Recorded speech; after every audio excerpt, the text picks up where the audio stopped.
예수님께서 유독 강하게 비난하신 무리들이 있습니다. 바로 종교 지도자들입니다. 그 중에 가장 혹독한 비난을 받았던 사람들이 바리새인들입니다. 그들은 원래 하나님 율법을 철저하게 잘 지키던 사람들인데 유독 예수님이 엄청 미워하셨는지 아주 독한 말씀까지 하셨습니다. 바리새인들은 원래 율법을 잘 지킨다는 이유로 사람들의 존경을 받고 있었고요.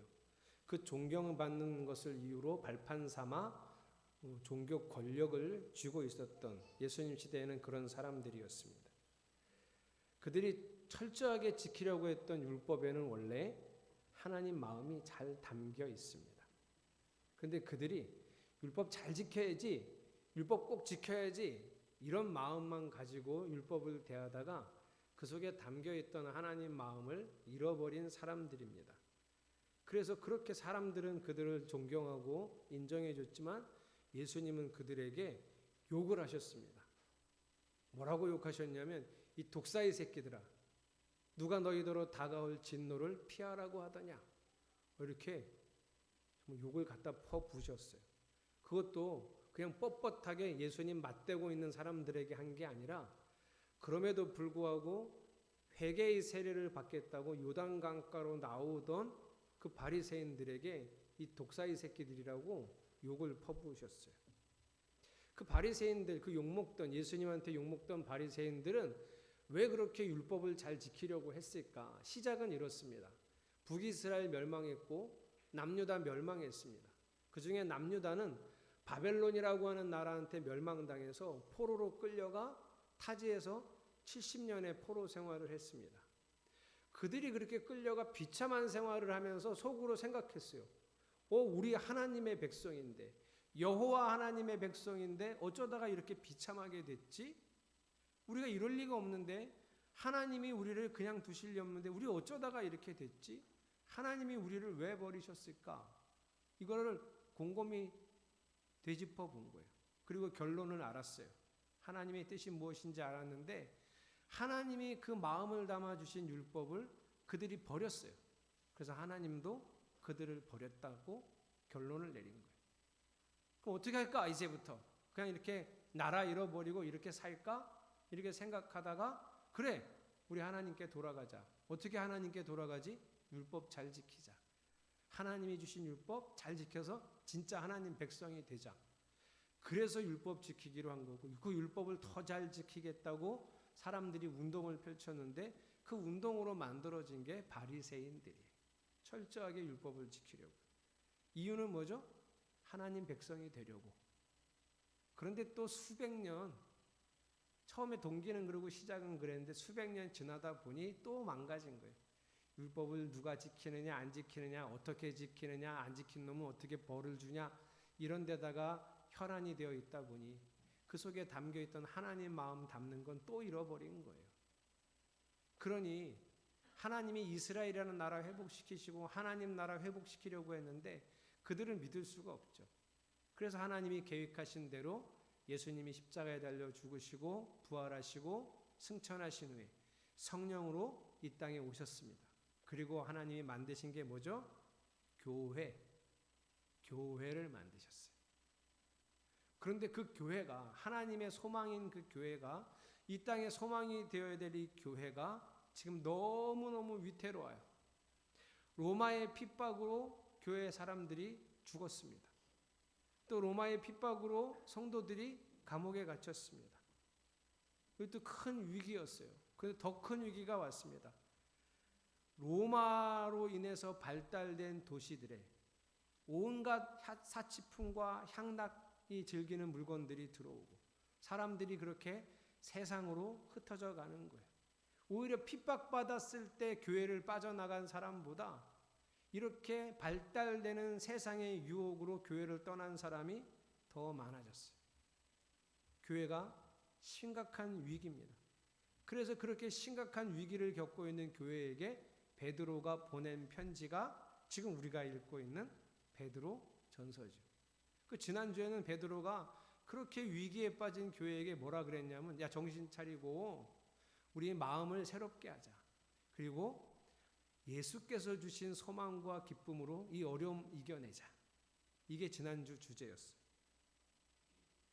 그런데 그냥 이겨내는 게 아니라 이거 시련을 이게 너무 어려운 일인데 이거 어떻게 이겨내지? 시련 이겨내자, 견디자. 이게 아니라 그냥 견디는 게 아니라 이게 시련이 아니라 연단이라고 받아들이라고 했어요. 연단은 어떤 거죠? 시련은 단지 그냥 견디는 거고요. 겪는 거고요. 연단은 이것을 경험으로 더 좋아지는 걸 연단이라고 하잖아요.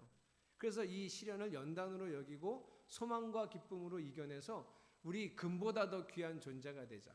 은보다 더 귀한 존재가 되자. 이게 지난주 말씀이었어요. 아마 제가 요즘 시대에 베드로가 살았으면 교회에 편지 보내면서 현수막도 보냈을 것 같아요. 자, 이거 이 편지 읽고 현수막 교회에다 붙이세요. 표라고 붙이세요. 이렇게 붙였을 것 같아요. 썩어질 금보다 더 귀한 존재가 됩시다. 썩어질 은보다 더 아름다운 존재가 됩시다. 이렇게 현수막도 보내고 구호도 외쳤을 거예요. 그리고 오늘의 본문은 그 이야기에 이어서 하나 더 구체적으로 얘기합니다. 13절. 그러므로 여러분은 마음을 단단히 먹고 정신을 차려서 예수 그리스도께서 나타나실 때 여러분이 받을 은혜를 끝까지 바라고 있으십시오.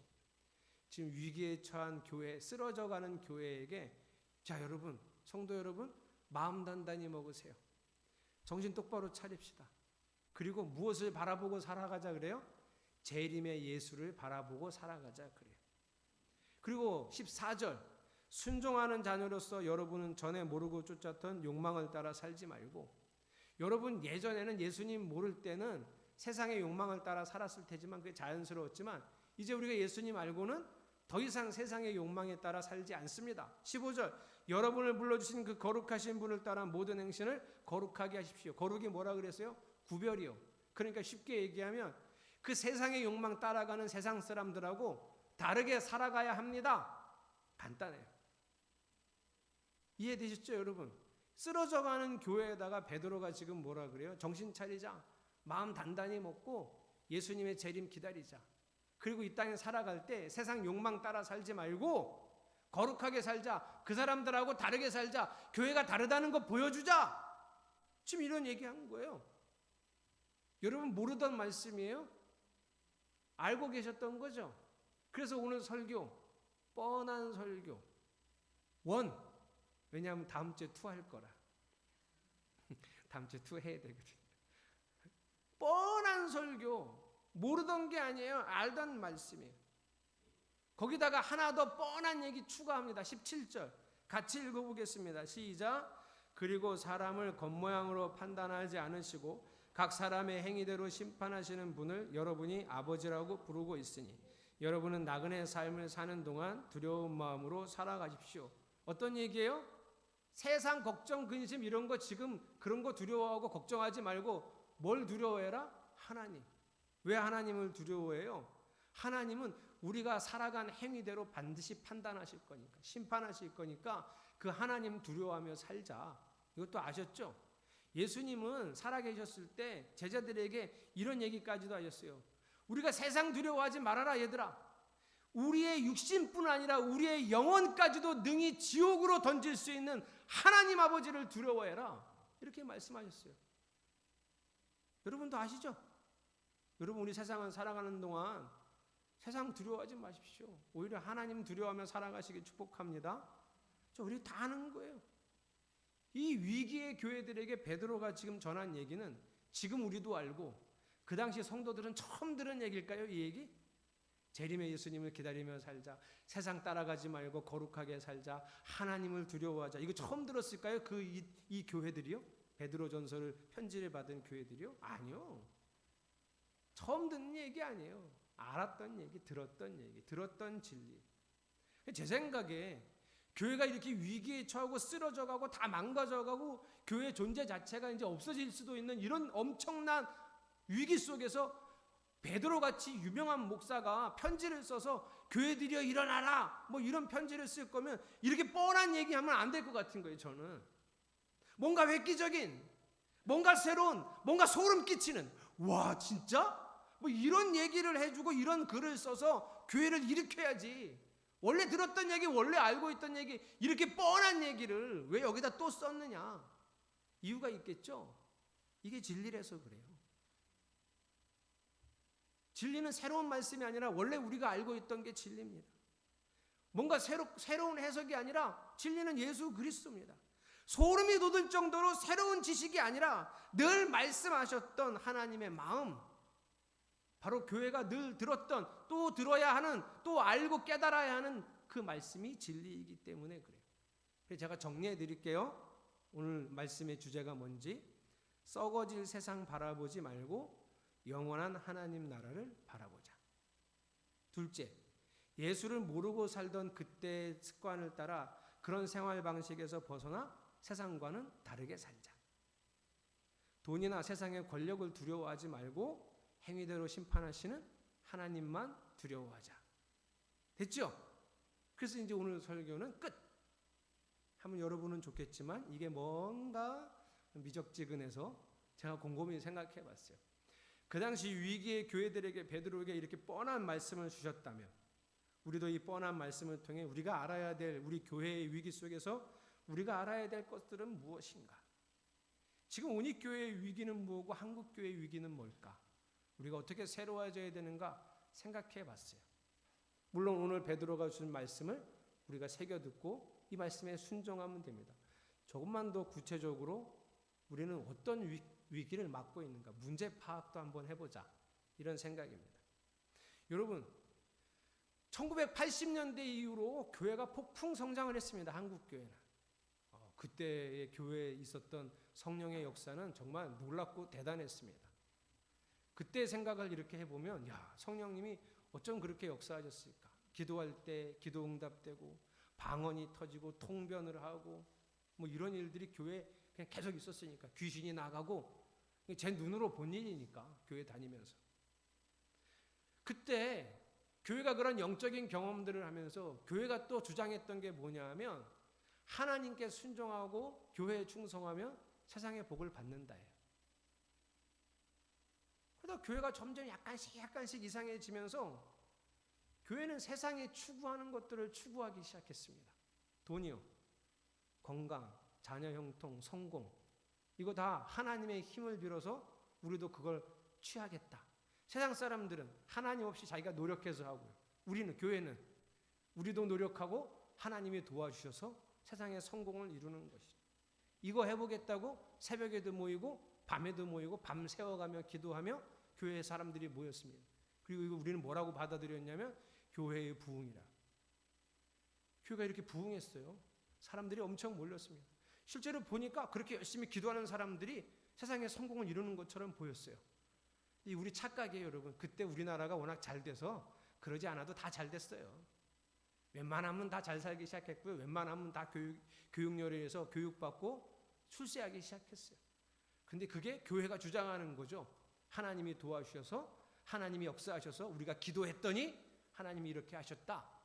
그 얘기를 듣고 세상 사람들이 교회로 들어왔어요. 그 사람들의 목적이 뭐예요? 나도 이 사람들처럼 세상에서 잘 되는 게 목적이었어요. 내 자식 잘 되는 게 목적이었어요. 이런 사람들이 몰려드니까 교회는 부흥하고, 교회가 부흥하니까 세상에 있던 어떤 건물보다 더 크고 웅장하고 아름다운 건물도 졌어요. 그게 교회의 프라이드가 됐어요. 성도들의 자긍심이 된 거죠. 그러다가 2000년이 넘어서면서 한국교회가 이게 하나님이 원하셨던 게 이게 맞아? 하고 반성 모드로 들어간 거죠. 왜요? 성장이 멈췄거든요. 교회가 왜 이렇게 성장하지 않아? 왜 교회가 이렇게 줄어들어? 성도들이 왜 자꾸 교회를 안 나와? 왜 전도가 안 되지? 왜 안 될까? 반성 모드에 들어가면서 성경을 다시 연구하고 성경을 공부하고 이러다 보니 우리가 잘못했구나. 하나님 복음이 그게 아니었구나. 우리가 기도를 너무 우리 뜻대로만 했구나. 하나님이 원하시는 기도가 아니었구나. 이런 걸 깨닫기 시작한 거예요. 우리 잘못하면 이러다가 우리 교회들이 그 바리새인들이 들었던 그 욕지거리 우리가 듣게 생겼구나. 이 독사이 새끼들아, 누가 너희들로 다가올 진노를 피하라고 하더냐. 그거 우리가 들을 욕이구나. 큰일 났구나. 반성하고 되짚어보고 새롭게 알게 됐어요. 자, 그 교회가 어떻게 했을까요? 한국 교회가.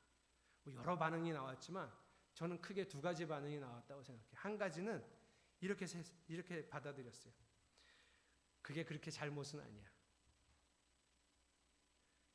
그 뭔가 조금 잘못된 건 있지만 그렇게 결정적인 잘못은 아니니 우리는 그냥 계속 이렇게 예배하고 이렇게 기도할 거야. 성공해서 하나님께 영광 돌릴 거야. 부자가 되어서 교회 헌금 더 많이 하고 충성된 교인이 될 거야. 여전히 이 자세를 유지하는 교회들이 많습니다. 특히 부흥되고 큰 교회들은 여전히 이 자세를 취하고 있어요. 말씀을 여전히 왜곡하고 하나님이 아니라 자신의 신념을 믿고 있는 사람들이 점점 늘어나죠. 또 다른 교회들은 어떻게 되느냐? 잘못을 인정했어요. 자, 교회 새로워져야 된다. 믿음도 새로워져야 되고 복음도 새로워져야 되고 우리가 온전한 복음을 따라야 된다. 목사님들이 반성하고 이 복음을 가르쳤어요. 그래서 기도 어떻게 하라고 가르쳤어요? 하나님 나라를 구하는 기도를 하라고 가르쳤어요. 여기까지는 좋았어요. 우리 교회도 그런 교회에 속해요. 두 번째에 속해요. 여기까지는 좋았어요. 아니 그런데 예전에 하나님 성공하고 싶어요. 하나님 너무 힘들어요. 저희한테도 돈을 주세요. 하나님 건강하게 해주세요. 하나님 우리 새끼들 잘 되게 해주세요. 하나님 도와주세요. 이런 기도할 때는 기도를 30분 하고 1시간을 해도 질리지 않았어요. 밤새 기도해도 할 수 있었어요. 눈물을 펑펑 쏟으면서 하나님의 도우심을 구했어요. 그런데 성경이 그렇게 기도하는 거 아니라고 하나님 나라를 먼저 구해야 된다고 가르치고 그렇게 기도하려고 했더니 1분이 힘들어요. 하나님 나라가 이 땅에 이루어지기를 원합니다. 하나님 이 땅에 하나님 나라 이루어지게 해주세요. 또 뭘 해야 되지? 뭐라고 기도해야 되지?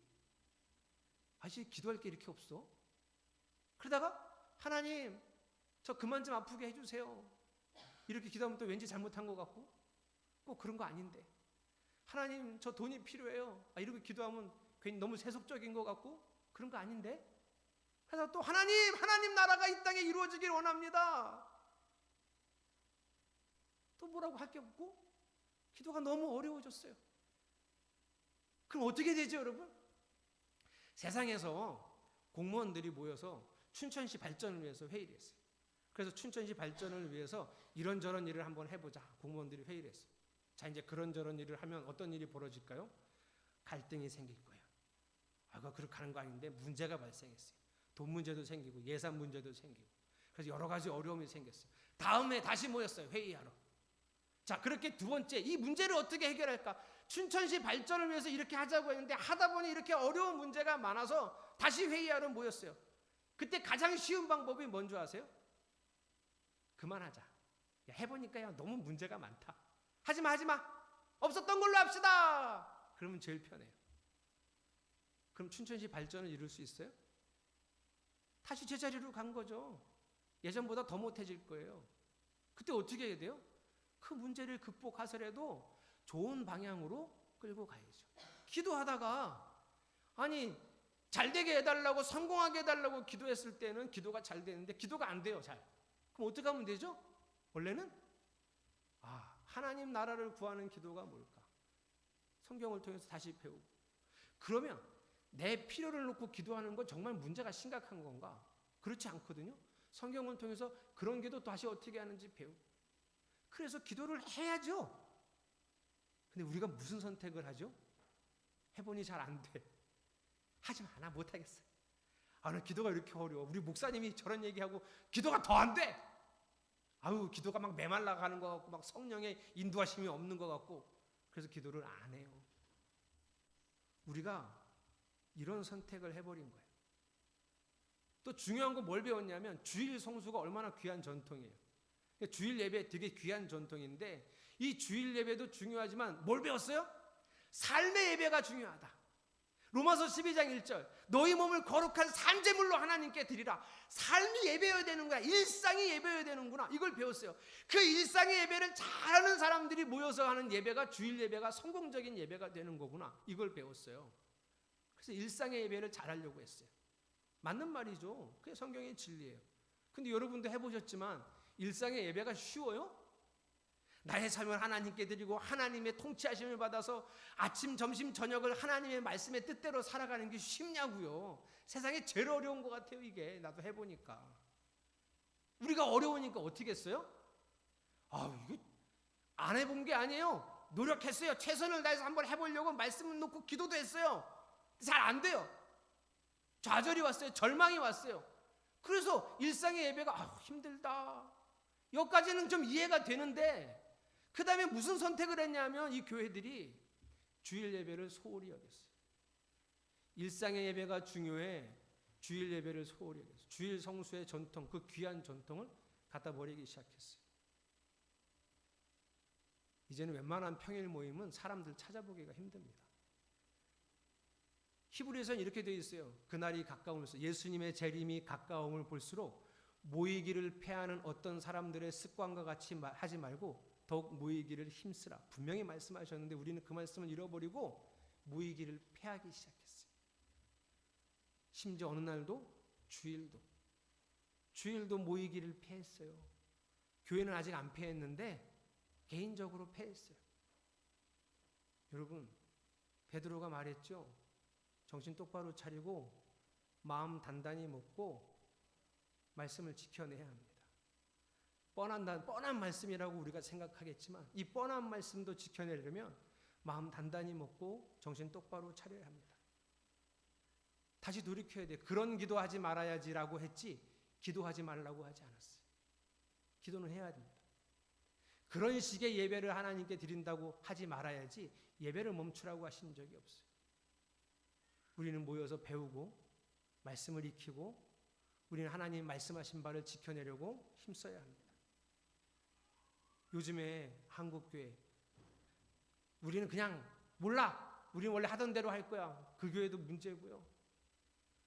새롭게 복음을 알고 교회를 개혁해 보겠다고 나선 우리들 같은 교회도 문제예요. 심각합니다. 여러분, 지금 우리들처럼 기도 안 하면 죽습니다.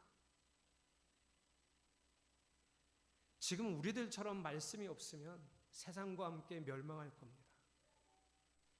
지금 우리들처럼 모이지 않고 지금 우리들처럼 이렇게 주일 예배를 소홀히 여기면 다 망합니다.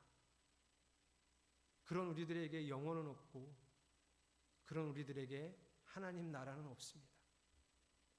우리를 돌아보세요. 코로나에 약해지고 피곤에 넘어지고 사람의 도리를 핑계 삼고 세상이 따라가는 그 여유로운 삶을 따라 우리도 따라가다가 그래서 모이지 않고 스스로 이렇게 교회 모임을 폐하다가는 절대로 하나님 나라 백성이 될 수 없다는 얘기입니다. 아마 그런 우리들을 보고 예수님이 욕할 거예요. 이 독사이 새끼들아, 누가 너희들로 다가올 진노를 피하라고 하더냐. 우리는 이 말을 들을 수도 있단 말이에요. 그러므로 우리가 오늘 베드로가 한 말을 반드시 기억하고 하나님의 말씀을 마음에 새겨야 합니다. 마음을 단단히 먹고 정신을 차리고 구원의 은혜를 기다리십시오. 전에 따르던 세상의 욕망을 따르지 말고 거룩하게 세상과 다르게 살아가기를 힘쓰십시오. 걱정과 두려움 그런 거 하지 말고 오직 행한 대로 판단하시는 하나님만 두려워하시기를 주님의 이름으로 축복합니다. 이 뻔한 말씀에 순종하실 수 있어야 됩니다.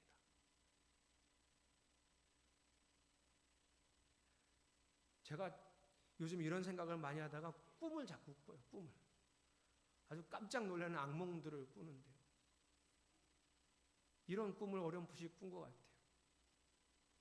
그래도 바리새인들은 예수님한테 욕지거리를 먹고 얼마나 예수님 퍼댔으면 얼마나 속상했을까요? 그런데 그들은 돌이킬 기회가 있었어요. 지금 베드로 전서라는 이 편지를 받은 터키에 있었던 그 몇 교회들이요. 교회 다 무너져가고 쓰러져가고 문 닫을 지경에 있던 그 교회들은 이 편지를 받고 돌이킬 기회가 있었어요. 그런데 여러분, 예수님이 다시 오시면 그때는 기회가 없어요. 제가 이런 꿈을 꾼 것 같아요. 어떤 결정이 내려졌는데 이 결정이 영원하다는 거예요. 돌이킬 수 없는 결정 앞에서 얼마나 삶이 막막하고 이걸 내가 어떻게 감당해야 하는 두려움이 막 다가오는데 어떻게 할 수가 없는 거예요. 그게 우리 눈앞의 현실로 다가올 수 있어요, 여러분. 때문인지 모르지만 다시는 기회가 없는, 이제 깨달아도 다시는 돌이킬 수 없는 때가 올 거예요. 그러니 지금 이 뻔한 진리의 말씀 앞에 여러분의 삶을 돌이키시기를 축복합니다. 당장 교회 모임을 폐하지 마십시오. 여러분 스스로 주일 성수를 목숨같이 지켜내셔야 합니다. 하나님이신 물질을 잘 관리해서 하나님의 것은 하나님에게 드리고 하나님이 내게 관리하라고 주신 돈으로 삶을 살아가는, 물질을 관리하는 지혜도 이 시간 당장 결단하시고 다시 새롭게 하셔야 됩니다.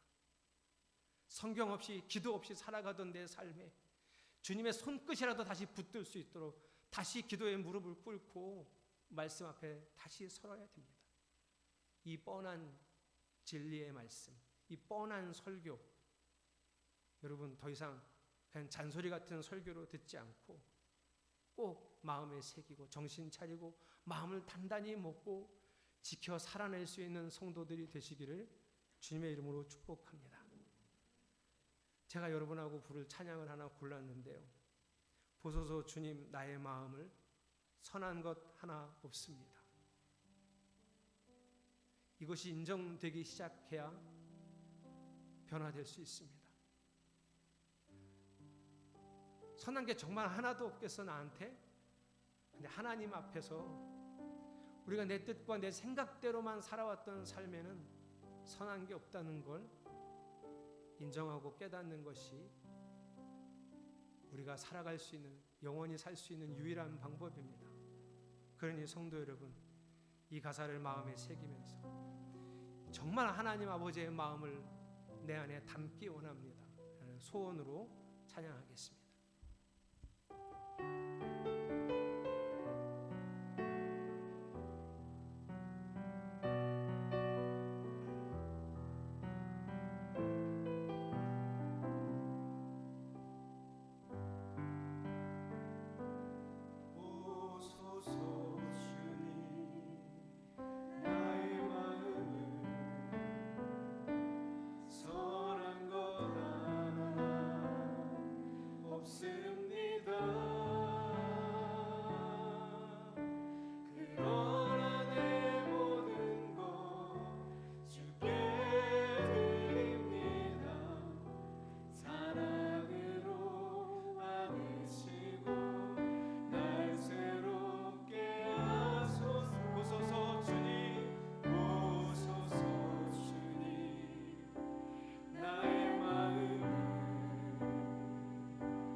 정신을 바짝 차려서 우리에게 다시 없을 수도 있는 말씀의 회개의 기회를 붙잡아 다시 오실 예수님을 기다리며 우리를 심판하실 하나님만을 두려워하며 살겠습니다. 생명과 같이 주의를 성수하고 주님이 우리에게 맡기신 그 물질의 10분의 1을 주께 드리며 나의 주인은 돈이 아니라 오직 하나님이심을 그 신앙으로 그 고백으로 드리며 확증하겠습니다. 뻔한 말씀, 그러나 우리의 삶에서는 뻔해지지 않은 이 말씀 분명히 지켜 살아내기를 소망하오. 주여 우리에게 힘을 주시옵소서. 말씀을 살아낼 능력을 주시옵소서. 감사를 드리오며 예수 그리스도의 이름으로